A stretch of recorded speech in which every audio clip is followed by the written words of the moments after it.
이 말로 인해서 상대방의 명예를 더럽히는 그런 일들이 우리는 알고 그렇게 저지르는 일도 많지만 모르는 상태에서 아니면 그냥 가볍게 툭툭 던진 말 때문에 내 옆 사람이 굉장한 상처를 입고 그 명예의 손상을 그렇게 주는 경우가 우리 가운데는 얼마나 많습니까? 말을 가지고 상대방을 높여줄 수도 있는데 상대방을 깎아내린단 말이에요. 그리고 상대방을 무시해야 내가 굉장한 것처럼 그렇게 표현이 되잖아요. 왜 그럴까요? 이 말을 가지고 장난질하는 존재가 있어요. 그게 누구겠어요? 마귀죠. 마귀를 성경은 거짓의 아비다라고 그렇게 딱 고발을 해버리잖아요. 그러니까 사람들이 거짓말하는 건 다 누가 영향을 끼치고 있는 거예요? 마귀가 영향을 끼치고 있는 거예요. 근데 이게 참 무서운 거예요. 왜? 사람들은 밥 먹듯이 거짓말해요. 이게 그냥 보편화되어 있어요.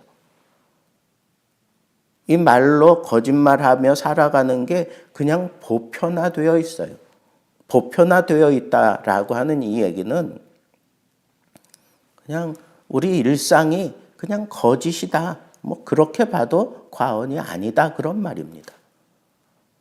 그럴 정도로 마귀가 우리 삶 속에서 보편적인 그런 공격을 하는 게 바로 이 말을 가지고 하는 거다. 그러니까 얼마나 우리가 이 말을 가지고 나도 모르게 그냥 사람들의 명예를 손상시키고 마음을 아프게 하고 그리고 굉장한 그런 타격을 주며 살아가고 있는지 자기도 모르는 그런 삶 속에서 그냥 막 내뱉어지는 거란 말이에요. 말을 통해서. 거짓말을 통해서. 사람들이 왜 이런 거짓 증거를 하게 될까요? 여러 가지 원인이 있겠지만 그중에 몇 가지를 생각해 보면 첫째는 이 거짓 증거를 통해서 스릴을 느끼는 사람들이 있어요. 그냥 평범하게 얘기하지 않고 꼭 거기에 거짓을 담아서 얘기하면서 자기가 스릴을 느끼는 사람이 있어요. 또 내가 심각한 어떤 위기, 두려움을 당하게 되면 그때는 자기도 모르게 거짓말을 해요. 내 마음은 그렇지 않는데 그렇다고 거짓말 하잖아요. 뭐 쉬운 예를 들면 칼을 들이밀고 너 예수 믿을래 안 믿을래? 막 이 두려움에 사로잡힌 사람들은 마음으로는 그렇지 않지만 그 두려움 때문에 그냥 냉큼 거짓말로 얘기하는 경우가 얼마나 많아요? 그 다음에 이 거짓말에 대한 그 의식이 없어서 그냥 나도 모르게 그냥 막 거짓말하는 경우 있어요. 또 사람들 마음속에 다 이 헛된 그런 영광을 꿈꾸는 사람들 있죠. 무슨 히틀러나 아니면 뭐 그런 잘못된 그런 영화를 꿈꾸는 사람들, 이런 사이코패스 이런 사람들은 그냥 말만 뱉으면 다 거짓말이에요. 다 거짓말이에요.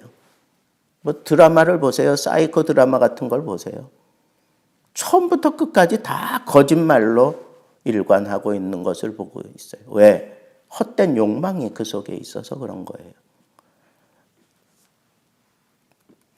그리고 심리학자들은 왜 거짓말하느냐?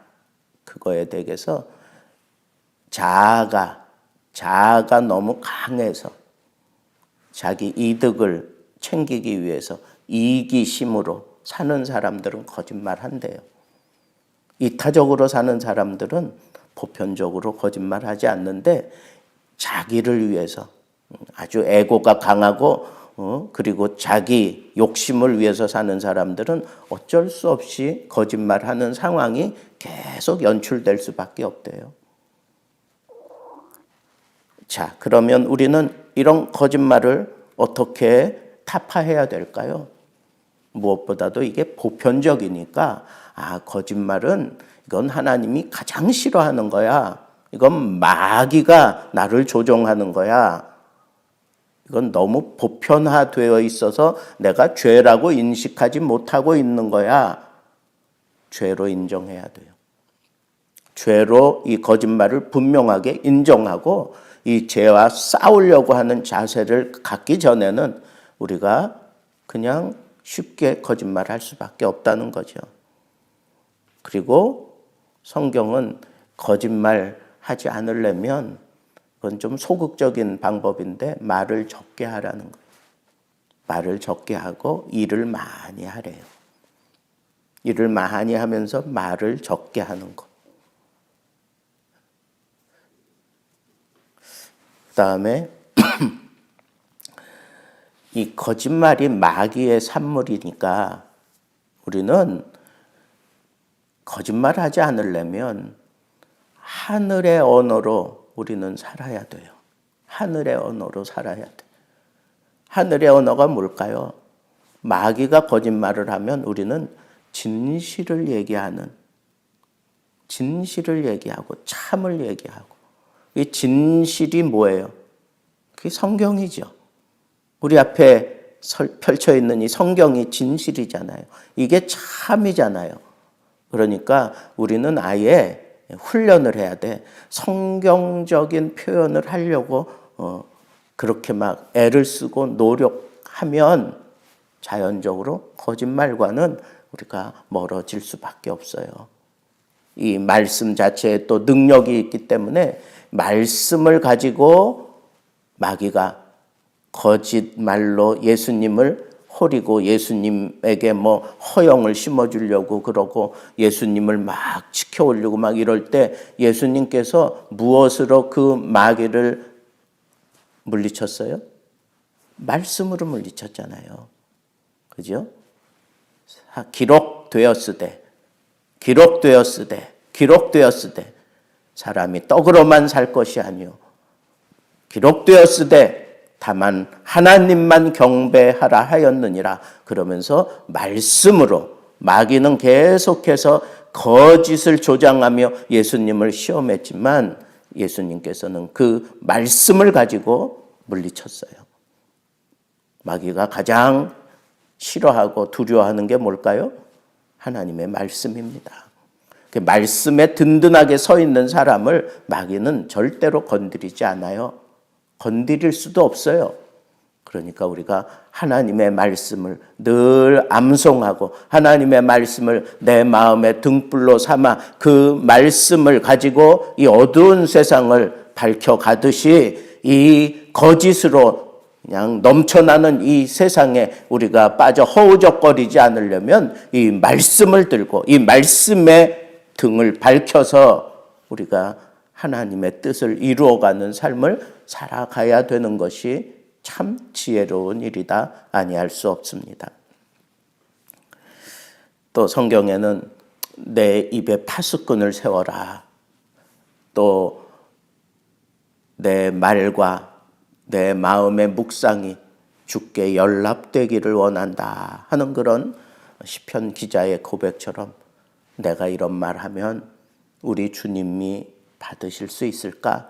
내가 이런 말을 하면 우리 주님이 기뻐하실까? 내가 이런 말을 하면 우리 주님이 정말로 나를 잘했다 칭찬할 수 있을까?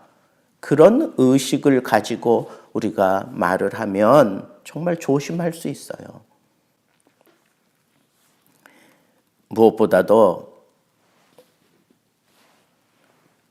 기도하고 성령 충만한 모습으로 살아가는 게 우리가 마귀의 지배를 벗어날 수 있는 것이죠. 그렇죠? 기도 많이 하고. 그래서 새벽 기도 열심히 하는 분들 보면 말 실수 별로 안 합니다. 그리고 이 새벽 기도를 통해서 자기를 늘 돌아보며 하나님 앞에 은혜 받고 성령께서 그 심령을 사로잡고 주장해 가시는 그런 분들은 절대로 마귀의 조롱거리가 되지 않습니다. 우리가 말을 가지고 하나님을 영화롭게 하고 이 세상을 아름답게 풀어갈 수 있는 그런 귀한 하나님의 사람들 되기를 우리 주님의 이름으로 축복합니다. 기도하겠습니다.